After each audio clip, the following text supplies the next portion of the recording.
Existem investidores interessados em especular francamente sobre o rumo do XRP. E na medida em que conseguirmos resolver um problema multibilionário usando XRP e integrando XRP nesses fluxos, isso gerará muita demanda por XRP. Mais uma vez, eu disse anteriormente que o valor de mercado do XRP hoje é de cerca de 25 bilhões de dólares. Um problema de 27 trilhões de dólares está a seu cargo. Não garanto que atingirá 27 trilhões. Fique atento. Você elimina muito atrito desse sistema. Mas quando penso nos outros casos de uso e nos casos de uso do consumidor, acho que há muitos outros casos de uso em que acreditamos que o XRP poderia ser um ativo digital muito eficiente. Ripple está focado em pagamentos. Nós pensamos sobre isso da mesma maneira. A Amazon era muito boa em livros. Na verdade, o nome da empresa era Amazon Books. Não foi a Amazon. Então decidiram fazer outra vertical. E quando penso no que a Ripple está tentando fazer, queremos ser extremamente bons na solução de um problema muito grande em torno de pagamentos e liquidez em nível global. Francamente, estamos investindo ativamente em outros casos de uso para XRP, e essas são coisas que buscaremos, mas algumas delas serão centradas no consumidor, algumas delas estarão em mercados, mas essas são coisas com as quais faremos parceria ou ajudaremos os empreendedores. Vá e construa soluções que aproveitem um ativo de muito desempenho em relação à maioria dos outros ativos digitais existentes. Quando falamos sobre Jamie Dimon, primeiro temos que reconhecer onde ele está. Ele está no topo da infraestrutura financeira global. Existem alguns bancos, dos quais o JPM é certamente um, que obtém milhares de milhões e milhares de milhões de dólares de lucro em virtude dessa posição. 99,9% dos bancos não ganham dinheiro neste ecossistema em termos de pagamentos transfronteiriços. Jamie Dimon transforma uma tonelada de dinheiro em um termo técnico ao dizer isso. Jamie Dimon chamando fraude, claro que irá defender. Ele está falando, quero dizer. E a propósito, também, há pessoas que conspiram, ou ele está tentando reduzir o preço do Bitcoin para que possa o JPM poder comprá-lo, como a ideia de que o JP Morgan não está trabalhando ativamente no Fleetcoin. O espaço blockchain e Bitcoin não é verdade, quero dizer. Francamente, não me importo de compartilhar que há 15 funcionários seniores do JP Morgan nos escritórios da Ripple esta tarde. Sem menos correto, Morgan vai demiti-los. JP, Diamante sabe disso? Aparentemente não. Aqui está minha opinião resumida sobre o JP. Coisa de diamante. Eu realmente acho que há pessoas que vão dizer que isso é, você sabe, da mesma maneira que um investidor muito inteligente me disse, você sabe, em 1997, toda a costa oeste estava comprada na Amazon e toda a costa leste estava vendendo a descoberta na Amazon. Vimos como isso funcionou. E o que ele queria dizer era basicamente, veja, você sabe, a costa oeste é obviamente otimista, e você sabe que há alguns que são muito cínicos sobre essas coisas, e você sabe que veremos como isso funciona. Sobre o fator de risco, apenas brevemente, porque não quero me alongar muito, mas acho que devemos nos lembrar que isso tem que voltar à utilidade. Qual problema o ativo digital está resolvendo? Se estiver resolvendo um problema real e criando valor ao resolver esse problema, então haverá valor no token. Então, o que eu sempre tento dizer às pessoas é, você sabe, o maior problema que eu sempre tento e foco é que as criptomoedas não são realmente sobre moeda. E o maior mal-entendido de toda essa discussão é a crença de que se a criptografia não está fazendo um ótimo trabalho de substituição do dólar americano, então a criptografia está falhando em sua missão. E acho que falaremos um pouco hoje é a ideia de que a maior parte da criptografia trata da substituição do sistema bancário centralizado por redes que permitem o controle do usuário em vez do controle do CEO do banco. Os ativos criptográficos que têm preços são mais parecidos com ações da internet. É mais como se você apostasse no Google se acha que haverá muito tráfego na internet e apostasse no Google se achasse que as pessoas voltariam aos correios. Ethereum, Ripple ou outras tecnologias não visam substituir o dólar americano. Está tentando substituir um sistema de transmissão de valor. E falaremos muito mais sobre isso. Então, para mim, os preços não são tão relevantes quanto a volatilidade do Google, e nos primeiros dias do Google, isso era super volátil.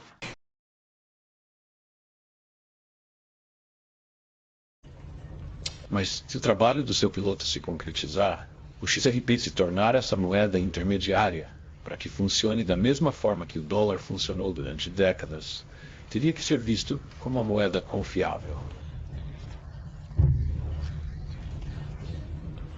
A que distância o XRP está de ser visto como uma moeda real e confiável, mesmo para servir de ponte para alcançar moedas reais?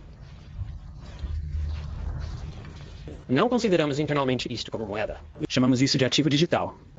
As moedas em nosso sistema são moedas fiduciárias, dólares americanos, euros, libras, e os pagamentos feitos usando o XRP ainda estão nessas moedas fiduciárias. Mas a forma como em nossos pilotos, a forma como uma instituição financeira cotizaria essa conversão seria através desta ponte como o XRP. Chamamos isso de ferramenta de liquidez ou ferramenta de câmbio, mas não é uma moeda nesse caso de uso. Chamamos isso de ferramenta de liquidez ou ferramenta de câmbio, mas não é uma moeda nesse caso de uso, é uma ferramenta. Ok, você disse que era uma vantagem. Então o que que é? Se eu quiser trocar minha moeda venezuelana por um ativo e depois convertê-lo para minha moeda coreana, que é o exemplo que usamos, isso é uma ação? É um patrimônio. É o futuro. Deve ser alguma coisa. Caso contrário, não há confiança nisso. O que é? Qual é o ativo? Ou é apenas exagero? Temos muitas categorias diferentes chegando ao mercado, dependendo de como essa tecnologia é usada. Tal como na Venezuela, o IRS, a nossa autoridade fiscal, considerou os ativos, tal como as propriedades. A CFTC, alguns usos e alguns designs deles parecem mercadorias. A Comissão de Valores Mobiliários, alguns parecem títulos, os ISOs. Observamos distintas categorias, de acordo com construção e utilização. Esperamos que essa conversa continue à medida que a tecnologia evolui. Apenas um último ponto. Você tem isso em preto e branco? A diferença entre os diferentes ativos que poderíamos ter nos enviado para entender como alguns dos reguladores estão diferenciando entre eles. Acho que seria muito útil se pudéssemos ter isso. Terei prazer em lhe enviar a orientação. E há vários países que têm trabalhado neste quadro. Claro, compartilharei bem geral. Lá está, de fato.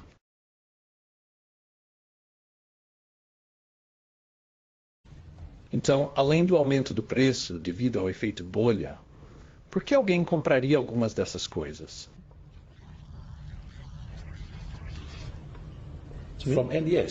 Devo apenas corrigir algumas coisas primeiro. Existe a Ripple, a empresa Ripple, a rede, e o XRP, que é uma moeda. XRP, 100 bilhões de XRP foram criados. Ripple Labs tem 60 bilhões deles que vendem.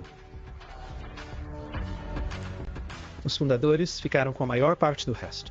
Então, digamos que o XRP seja de código aberto e o Ripple Labs controle a maior parte dessas coisas e eles ganham muito dinheiro vendê-las. Now, the reason why Ripple venda por meio de trocas ao público. Em 2015, a Rica foi processada por combate à lavagem de dinheiro e pagou apenas uma multa de $700 mil. E parte do acordo era que eles não tinham permissão para vender XRP diretamente ao público. Então agora você tem trocas.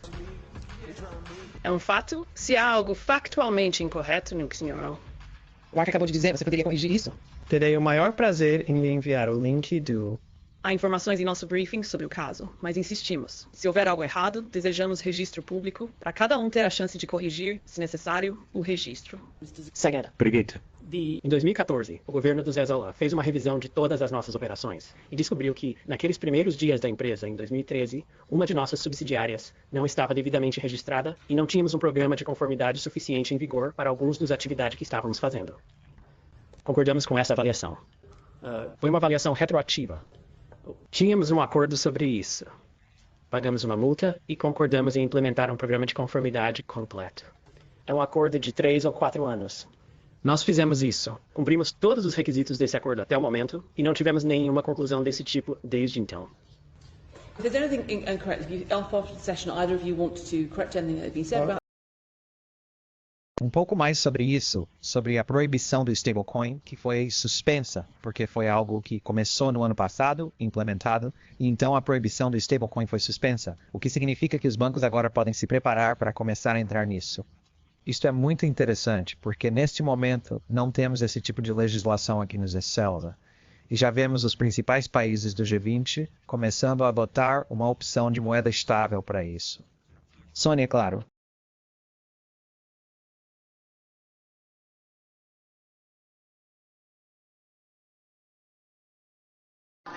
Moedas estáveis são algo que uma família ou empresa média manteria em seu balanço e saberia como contabilizar, ou uma instituição financeira vai usá-las como garantia. Use-as em um serviço financeiro.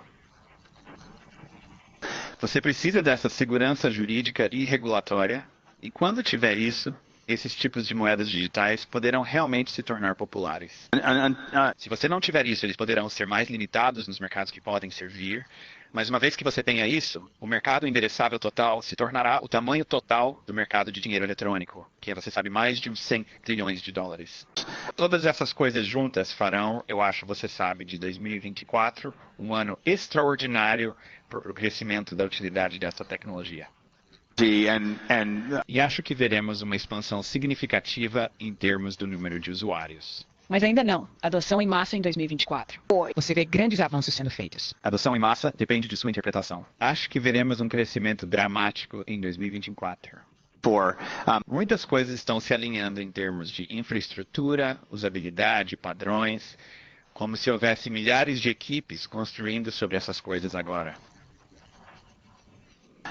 E por isso estou mais otimista do que nunca em relação ao progresso da tecnologia e ao que veremos em termos de experiência do usuário.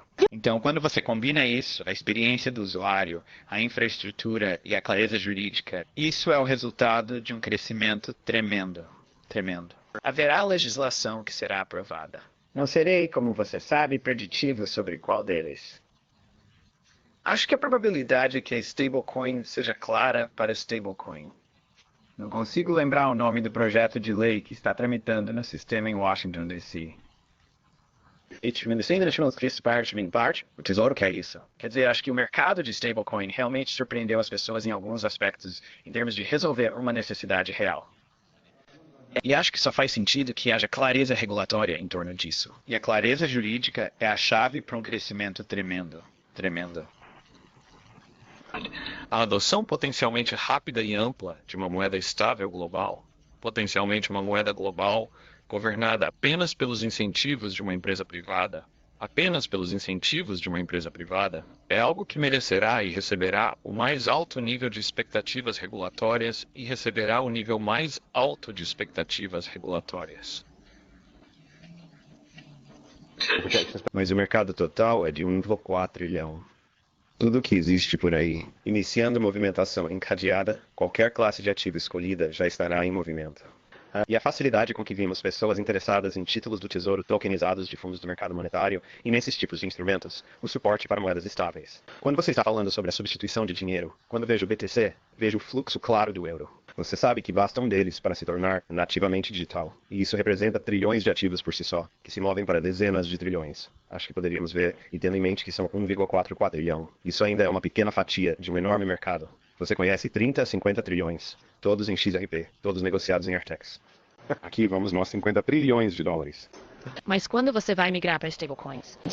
Sim.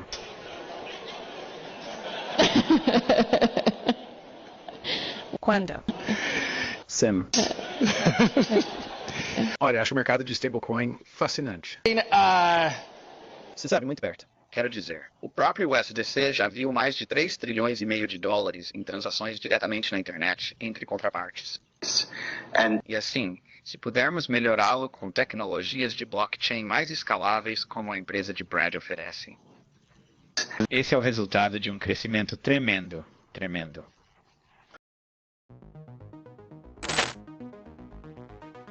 Há uma enorme mudança quântica acontecendo. E se você não consegue ver, você precisa olhar ao redor por um momento. Por que tantas pessoas estão vivendo sem dinheiro agora? Estamos todos sentindo a inflação agora.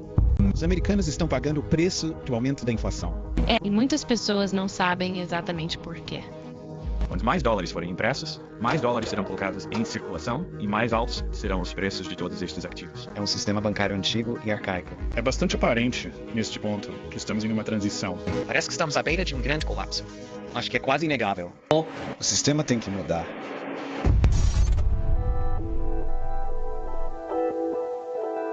Acho que veremos uma mudança dramática nos próximos 10 ou até 15 anos.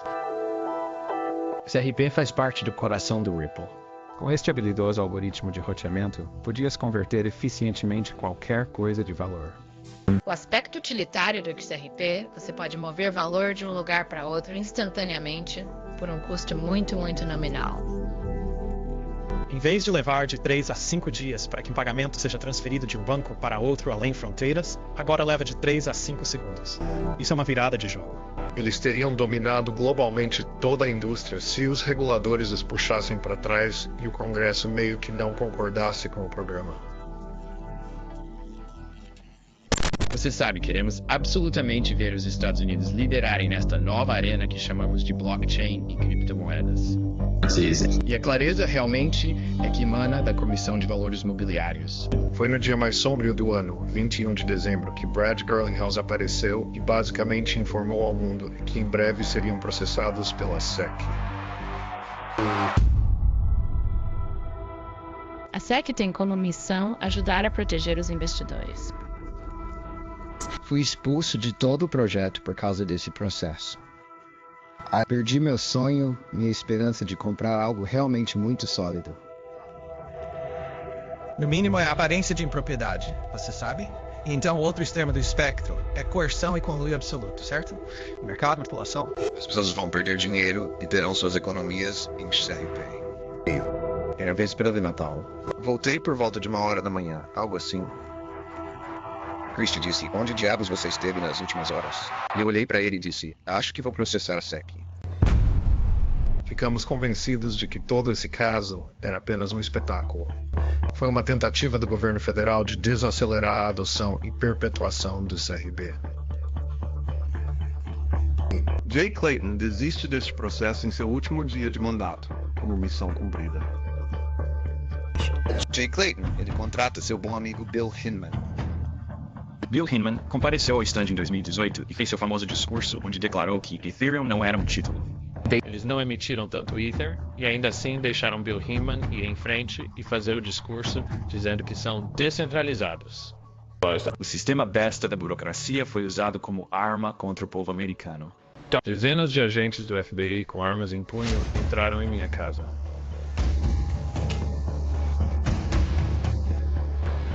Eles me jogaram nesta van como se eu fosse Cabal Escobar ou algo assim. O governo dos Elos é o possível maior potência agressiva mundial. Você tem que se defender ou sofrerá bullying para sempre. Reunimos um exército para podermos estar na vanguarda desta mudança. O Exército XRP é um grupo de diversas pessoas de todo o mundo. Bom dia, guerreiros. Olá, bem-vindo ao episódio mais recente do canal Good Morning Crypto, sobre notícias de criptografia.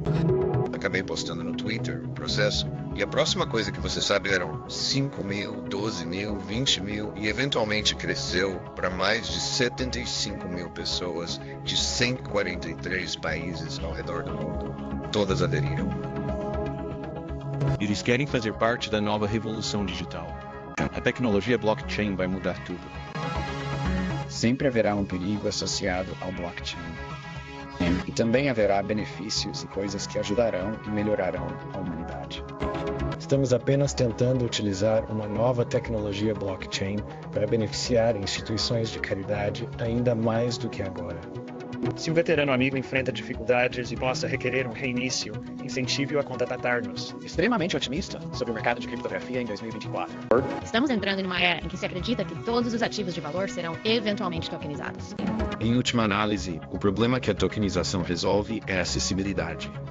Ao utilizar tokenomics inteligentes e contratos inteligentes, poderemos em algum momento eliminar verdadeiramente a pobreza no planeta Terra. A internet democratizou a informação e a criptografia e o blockchain farão o mesmo com o valor. Não há dúvida sobre o quão longe chegamos, mas estou extremamente animado com a jornada que temos pela frente.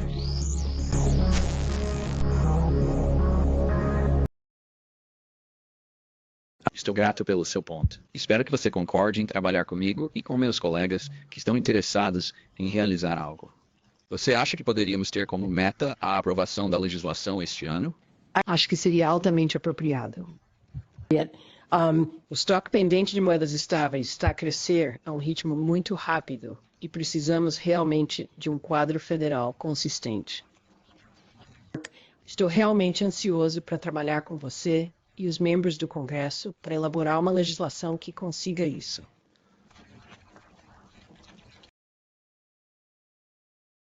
Em 14 de junho de 2018, o então diretor de finanças corporativas da SEC, William Hinman, fez um discurso de alto nível, onde declarou que um token não é um título quando se torna, entre outras coisas, suficientemente descentralizado.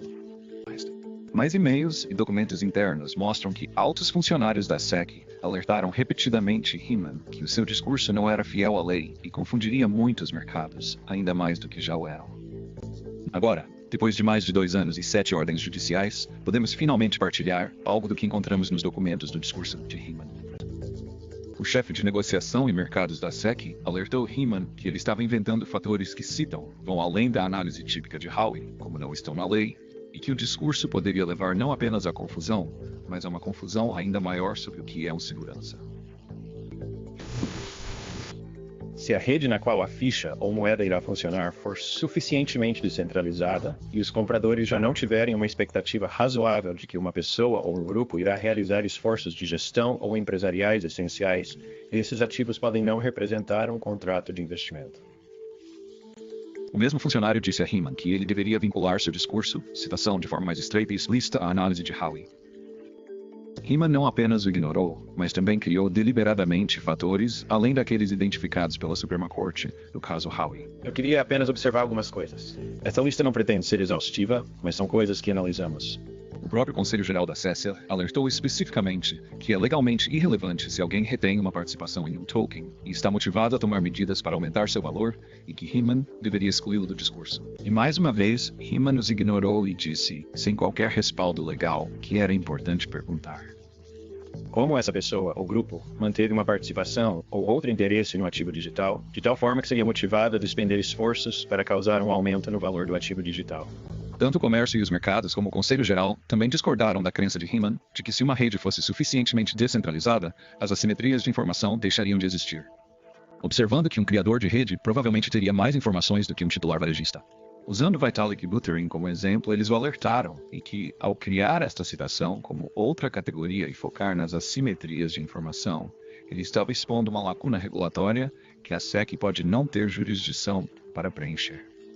Mais uma vez, Hinman os ignorou à medida que a rede se tornava mais verdadeiramente descentralizada. Mas a capacidade de identificar um promotor, ou de fazer o requisito, e alguém que possa realmente fazer as divulgações necessárias, torna-se em muitos casos difícil, ou talvez muito menos significativa. Em 4 de junho, Hinman escreveu que não via necessidade de uma cotação para regulamentar o Ether como um título, e marcou uma ligação com o cofundador da Ethereum, Vitalik Buterin, no final daquela semana para citar e confirmar nosso entendimento. Em 11 de junho, o próprio conselheiro-geral da SEC desaconselhou a inclusão de qualquer declaração direta sobre o Ether no discurso, porque seria difícil para a SEC citar uma posição diferente sobre o Ether no futuro. Na próxima dia, declarações a respeito do Ether em negociações e mercados gerariam cotações provavelmente confusas. Hinman ignorou todos eles e decidiu ganhar as manchetes, escolhendo vencedores e perdedores. Além disso, deixando de lado a arrecadação de fundos que acompanhou a criação do Ether, com base na minha compreensão do estado atual do Ether, da rede Ethereum, de sua estrutura descentralizada, acreditamos que as ofertas e vendas atuais de Ether não são transações de valores mobiliários. Os e-mails mostram que Hinman sabia que não estava seguindo a lei. Ele sabia que estava inventando coisas, e ele sabia que seu discurso resultaria em maior confusão no mercado já confuso. Mas Hinman prosseguiu com o discurso de qualquer maneira.